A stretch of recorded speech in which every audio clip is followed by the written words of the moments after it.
So welcome back students. उम्मीद है कि सब खैरियत से होंगे। आज हमारा न्यू टॉपिक है जिसका नाम है प्रॉपर्टीज ऑफ अल्काइन। तो इस लेक्चर में आज हम सीखेंगे कि सर जो प्रॉपर्टीज होती हैं अल्काइन के, जैसे कि हमने बहुत से अल्काइन के प्रॉपर्टीज कंप्लीट कर लिए हैं, जैसे कि addition of H2 gas, addition of halogen gas, और उसके साथ साथ एसिडिक नेचर ऑफ अल्काइन, जो हमने कंप्लीट कर लिए। आज अभी हमारे 3 ऐसे प्रॉपर्टीज हैं अल्काइन की जिनको हम आज कवर करेंगे। तो हमारा जो फर्स्ट प्रॉपर्टी है वो होता है addition of hydrogen halide in the alkyne compound. तो इसको देखते हैं with respect to mechanism and also general, मतलब डायरेक्ट मेथड। अगर देखो, ये हमारे पास अल्काइन है, ठीक है। जब भी HX की एडिशन करवाओगे तो कुछ ऐसा होता है कि सर यहाँ पे एक H लगता है, एक X लगता है, मगर दोनों ही एंटी लगते हैं। मतलब अगर H ऊपर लगेगा तो X नीचे लगेगा, अगर X नीचे लगेगा तो H ऊपर लगेगा, मगर दोनों एक साथ नहीं लगेंगे। यही कॉन्सेप्ट है इसका एड होने का। ओके। और जब निकलते हैं तो भी एंटी डिहाइड्रोहाइलोजेनेशन करते हैं। तो देखो, जैसे एच एक्स को ऐड करवाने की कोशिश करेंगे, मान लो यहाँ पे HX ऐड हो गया, सॉरी सॉरी, इसको CH3 ले लो, Me कह देता हूं मैं, मिथाइल। ओके भैया। तो ऐसा होता है कि सर जब H आप ऐड करने की कोशिश करेंगे यहाँ, तो X यहाँ पे ऐड होगा मगर ऊपर की तरफ। अगर आप H को यहाँ ऐड करना चाहते हैं तो H यहाँ ऐड होगा और X दूसरे कार्बन पर, मगर दूसरे ऊपर की साइड पर। तो मतलब बात की ये कि सर जब भी आप डिहाइड्रोहेलोजनेशन करवाएंगे तो ऊपर नीचे ये वाला कॉन्सेप्ट चलता है, जिसको कहा जाता है एंटी एलिमिनेशन, और sorry anti addition of hydrogen halide. अब चलते हैं मैकेनिज्म पर। सर मैकेनिज्म कैसे होता है इसका, तो देखो, जब भी हमारे पास कोई मान लो R अटैच है कार्बन के साथ, वो कार्बन है ट्रिपल बॉन्ड वाला। ओके। यहाँ है हमारे पास CH3। जब भी HX की एडिशन करवाओगे तो H नेगेटिव और H पॉजिटिव में टूटता है, कुछ ऐसा ही होता है, ठीक है। H आता है वहां पे अटैक करता है जहां से इलेक्ट्रॉन डेंसिटी आती है, ठीक है। जैसे इलेक्ट्रॉन डेंसिटी मान लो जैसे कि यहाँ देखो, ये एक पाई बॉन्ड टूटेगा, पहले एक पाई बॉन्ड टूटेगा, यहाँ पे आएगा पॉजिटिव, यहाँ पे आएगा नेगेटिव। पता है क्यों? क्योंकि यहाँ इलेक्ट्रॉन डेंसिटी कम है, यहाँ ज्यादा है, यहाँ से धकेलेगा, पुशअप करेगा। तो ऐसा होगा कि सर यहाँ नेगेटिव, यहाँ पॉजिटिव। तो पहले आएगा हमारा हाइड्रोजन, जो आएगा नेगेटिव चार्ज को एब्जॉर्ब करेगा और उसको स्टेबल करेगा। अब एब्जॉर्ब कैसे करेगा? मान लो जैसे ये आया H+, तो यहाँ आया और इसको स्टेबल किया, तो आपके पास कंपाउंड हो गया क्या? CH, R लिख लो पहले, R के साथ, ठीक है।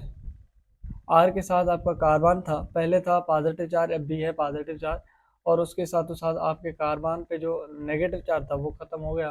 तो आपका ये हो गया भैया CH2, मगर डबल बॉन्ड अभी भी है, और यहाँ आ गया CH3।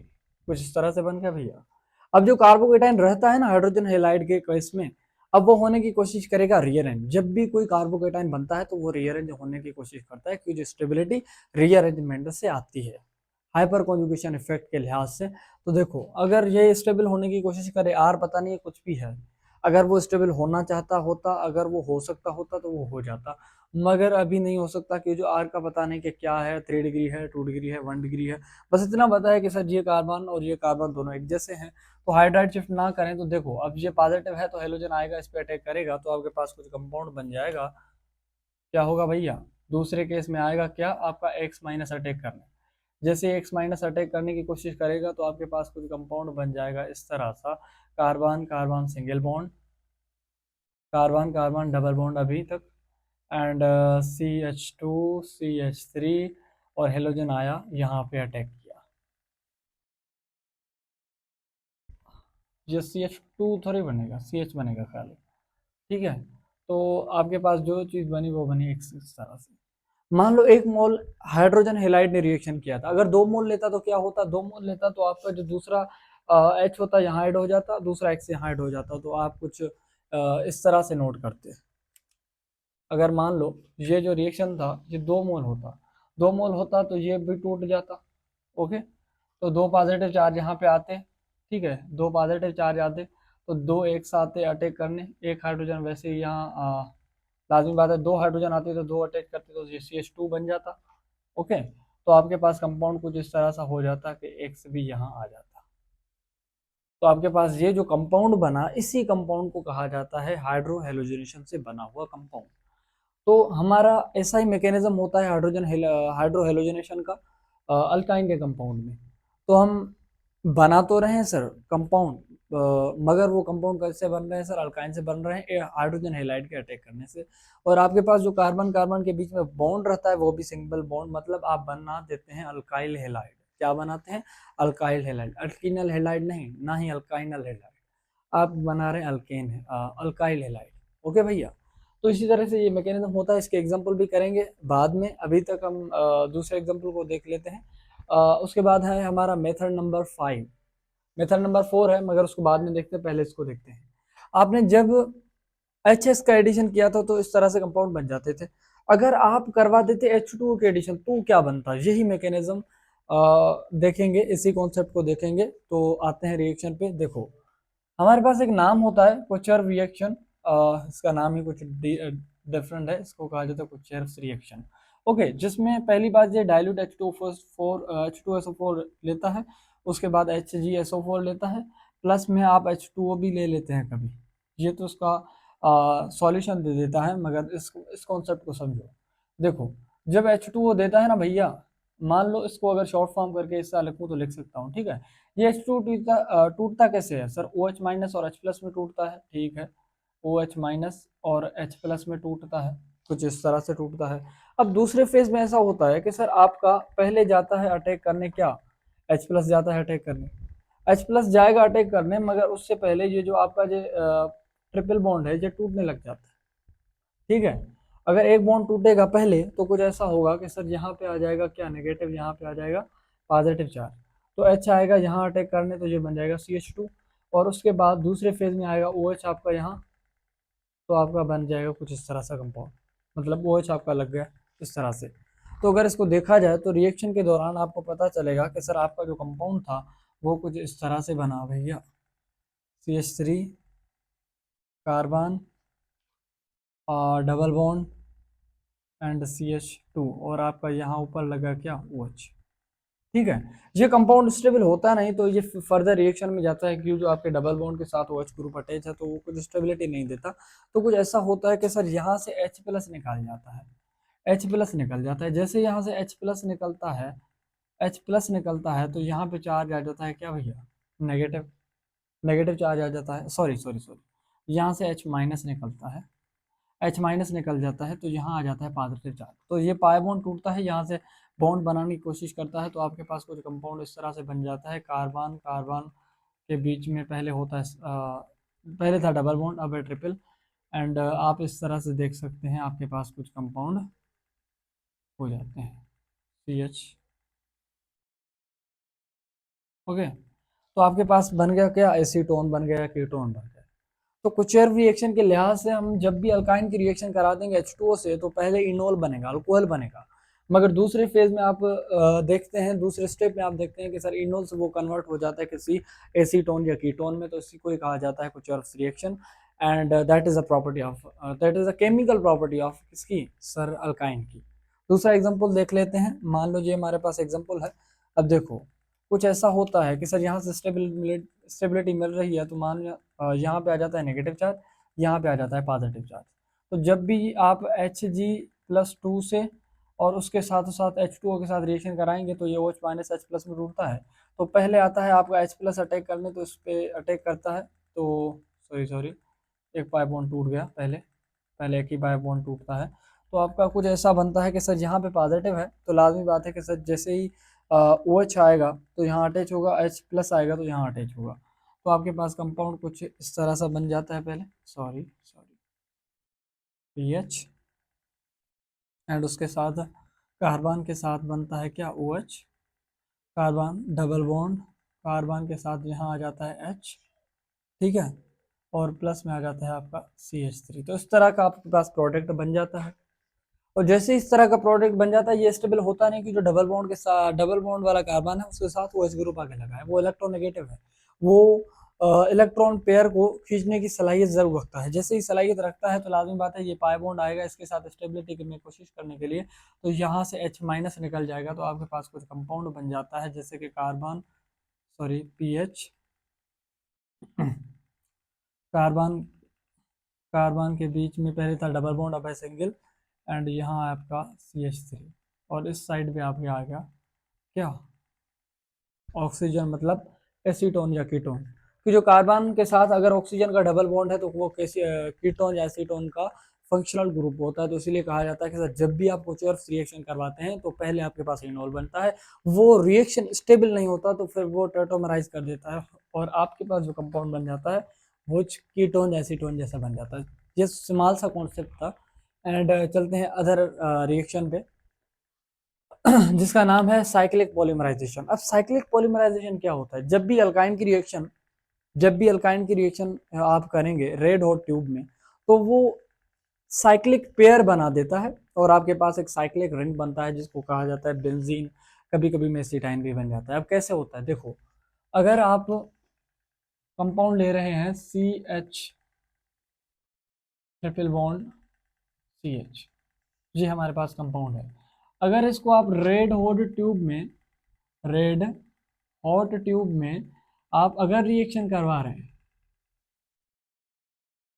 रेड हॉट ट्यूब में अगर रिएक्शन करवा रहे हैं तो ऐसा होता है कि पहले तो आपका कार्बन कार्बन के बीच में ट्रिपल बॉन्ड रहता है, यहाँ पे नेगेटिव यहाँ पे नेगेटिव, H पॉजिटिव निकल जाते हैं यहाँ से, ठीक है। तो दूसरे स्टेप में ऐसा होता है कि सर जैसे जैसे आपके H नेगेटिव नेगेटिव वाले कंपाउंड बने, ये आप लेते हो 3 मोल, क्या लेते हो 3 मोल, तो यहाँ भी 3 मोल बनते हैं। तो कुछ ऐसा होता है कि सर 3 3 मोल हैं तो लाजमी बात है कि सर एक कार्बन इसके बीच में ट्रिपल बॉन्ड, ओके, यहाँ भी नेगेटिव चार्ज है यहाँ भी नेगेटिव चार्ज है, ओके। आपके पास दूसरा भी कंपाउंड है जिसका नाम क्या है सर, एक कार्बन दूसरा कार्बन, इनके बीच में भी ट्रिपल बॉन्ड है।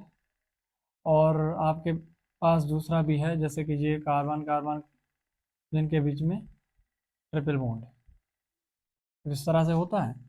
अब देखो इन सारों के ऊपर नेगेटिव चार्ज है, ओके। इसके पास भी इलेक्ट्रॉन डेंसिटी ज़्यादा है, इसके पास भी इलेक्ट्रॉन डेंसिटी ज़्यादा है। तो कुछ ऐसा होता है कि सर ये जो आपके अल्काइंस हैं, ये अल्काइन कुछ ऐसा करते हैं कि सर ये पाई बॉन्ड को तोड़ना शुरू कर देते हैं। 1 मिनट,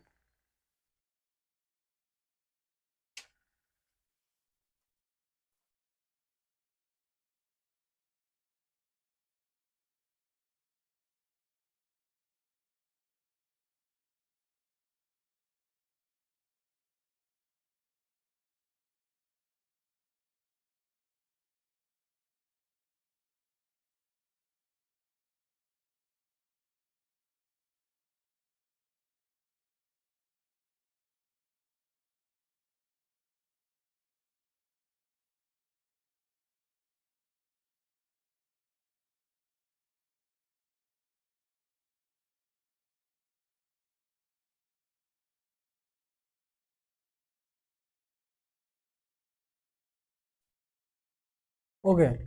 तो हम कहाँ थे, तो पहले ये कैसे थे, अगर इनको देखा जाए तो कुछ ऐसे थे, मतलब अगर नेगेटिव चार्ज हटा दें तो ये कुछ ऐसा था, ये H था। अगर इसको देखा जाए तो ये H था यहाँ पर, अगर नेगेटिव को पॉजिटिव के साथ मिला दें तो कुछ ऐसा ही था, ठीक है, H, और यहाँ भी क्या था, हाइड्रोजन मतलब H, ओके। तो अब जब आप रिएक्शन करवाते हैं तो रिएक्शन करवाने के दौरान कुछ ऐसा होता है, आपने ये ट्रिपल बॉन्ड एक्स्ट्रा लगा दिया, हाँ एक्स्ट्रा लगा दिया, देखो। अब जब आप रिएक्शन करवा रहे हैं तो कुछ ऐसा होता है कि सर ये बॉन्ड टूटने लग जाता है, ये एक पाई बॉन्ड टूटता है, यहाँ से एक पाई बॉन्ड टूटता है, यहाँ से एक पॉइंट बॉन्ड टूटता है। तो इस इन तीनों कार्बन पे एक एक रेडिकल आ जाता है भैया, आ जाता है। अगर रेडिकल आ जाता है तो आप देखते हैं कि सर ये इसके साथ सिग्मा बॉन्ड बना लेता है, ये इसके साथ सिग्मा बॉन्ड बना लेता है, और ये यहाँ से इसके साथ इलेक्ट्रॉन सिग्मा बॉन्ड बना लेता है। तो आपके पास एक कंपाउंड बन जाता है जिसका नाम होता है बेंजीन। क्या होता है, नाम होता है इसका बेंजीन। अगर यहाँ पे मान लो ये H ना होते, ये मिथाइल होते, तो फिर भी आप देखते कि सर यहाँ मान लो ऐसा कर देते हैं कि अगर मैं दूसरे स्टेप में रिएक्शन करवा रहा हूँ, एग्जांपल नंबर 2 का, कि कार्बन यहाँ मान लो मिथाइल है, Me ग्रुप है, ठीक है, कार्बन कार्बन के बीच में ट्रिपल बॉन्ड, और दूसरा है हाइड्रोजन यहाँ, ओके। अगर मैं इसकी रिएक्शन करवा देता, तो अगर इसकी रिएक्शन करवा देता, अगर एक हाइड्रोजन एक मिथाइल है तो लाजमी ऐसा होता कि सर एक मिथाइल होता पूरे कंपाउंड में, एक हाइड्रोजन को छोड़ के फिर से मिथाइल होता, एक हाइड्रोजन को छोड़ के फिर से मिथाइल होता, तो इस कंपाउंड को कहा जाता है मेसी टाइम। क्या कहा जाता? Messi Messi time. ओके, मतलब 3 मिथाइल ग्रुप अगर किसी बेंजीन के साथ जुड़े हैं तो उसको कहा जाता है मेसी टाइम। तो ये हमारा कॉन्सेप्ट था किसका? साइक्लिक पॉलीमराइजेशन के लिए, पॉलीमराइजेशन का, जिसमें कपलिंग होता है अल्काइन के कंपाउंड का, और आपके पास जो प्रोडक्ट बन जाता है वो कुछ इस तरह सा होता है। अगर ये एच जहाँ जुड़ा था कार्बन के साथ, अगर एच की जगह आपके पास कोई और सब्सटीट्यूट होता इसके लिए, मतलब आप 5 कार्बन वाला दूसरा स्ट्रक्चर लगा देते, तो फिर आपको 5 कार्बन वाला फिर बेंजीन के साथ ही लगा होता। तो इसी तरह से हमारा पूरा रिएक्शन होता है साइक्लिक पॉलीमराइजेशन। ओके, तो चलते हैं कुछ एग्जांपल्स पे डीहाइड्रोहेलोजनेशन के लिए, जैसे कि सारे के सारे कॉन्सेप्ट क्लियर हो जाए। तो एग्जांपल कहाँ लिख लें? ओके, यहाँ पे लिख लेते हैं, जगह है अभी भी। अगर डीहाइड्रोहेलोजन सॉरी हाइड्रोहेलोजनेशन करवाना है अल्काइन का, मान लो मेरे पास कंपाउंड है जैसे कि इस तरह से है, मेरे पास ये कंपाउंड है, यहाँ पे मान लो ट्रिपल बॉन्ड है। अगर मैं रिएक्शन करवाना चाहता हूँ इसकी HX के साथ, तो क्या होगा? सर पहली बात ये, सर एक पाई बॉन्ड टूटेगा पहले। जैसे ही एच एक पाई बॉन्ड टूटेगा तो फिर यहाँ से इलेक्ट्रॉन डेंसिटी ज़्यादा आ रही है, तो यहाँ पे नेगेटिव चार्ज, यहाँ पे पॉजिटिव चार्ज, दोनों साइड से आएगा नेगेटिव पॉजिटिव। तो आप कहेंगे सर 2 मोल जब भी आप HX के लेंगे तो आपके पास कुछ प्रोडक्ट इस तरह सा बनेगा। क्या बनेगा? एक हेलोजन ऊपर की तरफ, एक नीचे की तरफ। अगर मैं दोनों एक साइड पे लिखूं तो लिख सकता हूँ कि जो ये कायरल कार्बन है, ओके, तो ये दोनों हाइड्रोजन में एक साइड पे लिख सकता हूँ। बॉन्ड स्ट्रक्चर फॉर्म है, अगर वैसे होता तो मैं आपको ओपन करके भी लिखवा देता। अगर ऐसा करते हैं, दूसरा एग्जांपल ले लेते हैं, question number 2, question number 1, question number 2 ले लेते हैं। मान लो मेरे पास कोई कंपाउंड है, साइक्लोप्रोपेन है, और वो अटैच है किसी, यहाँ पे मान लो मेरे पास है, ओके। अगर ऐसा कंपाउंड हो, मैं इसकी साइक्लिक पॉलीमराइजेशन करूं तो क्या होगा? इस कार्बन और इन कार्बन को देखा जाए तो ये वाला जो बॉन्ड है ये ज्यादा इलेक्ट्रॉन डेंसिटी दे रहा है। अगर ज्यादा दे रहा है तो यहाँ पे नेगेटिव, यहाँ पे पॉजिटिव चार्ज आएगा, यहाँ पे नेगेटिव, यहाँ पे पॉजिटिव चार्ज आएगा। तो लाजिमी बात है कि दोनों साइड से आएगा, उस साइड से भी इस साइड से भी, ऐसा ही होगा ना भैया। तो हम कह सकते हैं कि सर जो कंपाउंड आपके पास बनेगा, मान लो 1 2 3, ठीक है भैया, हाँ, तो ये आपका एज ए ब्रांच इंक्लूड होगा, तो आपके पास प्रोडक्ट बन जाएगा कुछ इस टाइप से। मतलब आप अगर हेलोजन अटैक करना चाहते हैं तो एक एक्स यहाँ लगेगा, और आप दूसरा एक्स लगा नहीं सकते क्योंकि जो आप एक ही एच लगा सकते हैं, और आपके पास अल्कीन ही रहेगा। तो ये हमारा ऐसा ही रिएक्शन होता है। सॉरी, अल्कीन भी नहीं रहेगा, आपके पास यही प्रोडक्ट रहेगा सिर्फ। तो ये थे हमारे हाइड्रोहेलोजनेशन के इस्तेमाल से कॉन्सेप्ट। अगर हाइड्रोहेलोजनेशन करवाना है तो HX की एडिशन करवा दो, कार्बोकेटाइन के मैकेनिज्म के लिहाज से रिएक्शन हो जाएगी। उसके अलावा कुछ रिएक्शन है जिसको अगर आपको करना है तो आपको HDSO4 या प्लस H2SO4 डाइल्यूट फॉर्म में दोनों ही लेने होंगे। और H2 को जब ऐड करेंगे तो पहले इनोल बनेगा, फिर आपके पास एसीटोन या कीटोन जैसा कंपाउंड बन जाएगा। अगर इसको देखा जाए साइक्लिक पॉलीमराइजेशन को, तो साइक्लिक पॉलीमराइजेशन के लिए आपके पास कोई भी अल्काइन का कंपाउंड होना चाहिए। अल्काइन के कंपाउंड का जैसे ही आप रेड हॉट ट्यूब में रिएक्शन करवा देंगे तो आपको एक एरोमेटिक कंपाउंड बन जाएगा जिसको कहा जा सकता है बेंजीन जैसा कंपाउंड। अगर बेंजीन के साथ अगर 3 मिथाइल लगे हैं डिफरेंट डिफरेंट कार्बन पर, एक कार्बन को छोड़कर, तो आपके पास कंपाउंड बन सकता है जैसे कि मेसिटाइन। सो ये इस्तेमाल से कॉन्सेप्ट थे किसके, प्रॉपर्टीज ऑफ अल्काइन को, जिनको हमने आज कंप्लीट कर लिया।